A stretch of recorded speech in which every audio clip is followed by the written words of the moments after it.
The first thing he always says is, people think that I am a Buddha. I am not a living Buddha.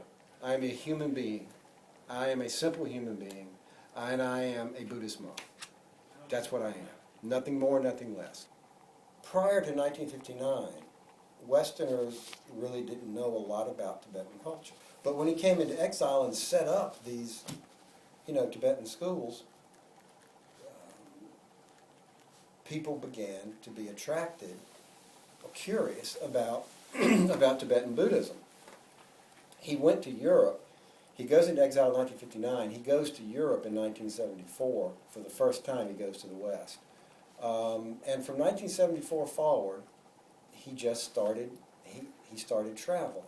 Now he came to this country the first time in 1979, and I saw him the first time he came to this country at the University of Virginia in 1979, and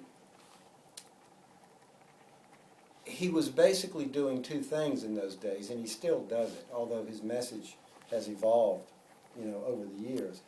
He was trying to draw international attention to the plight of the Tibetan people. That was the first thing. But he was a Buddhist monk. So whenever he gave a talk, whether it was about, death and dying, or whether it was about love and compassion, or whether it was about education, whether it was about legislation, it always came from the perspective of a Buddhist monk. What began to happen at that moment was a very charismatic representative of an essentially Eastern faith group, Buddhists, comes to the West.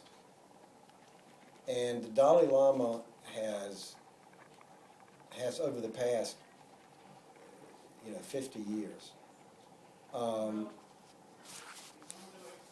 crafted his message to Western audiences, so that now when he gives a talk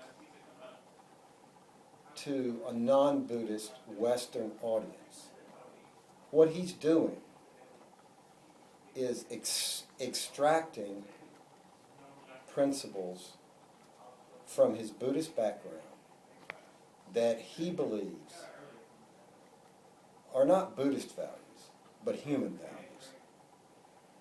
And so that he has found a way to talk about Buddhist values without talking about Buddhism.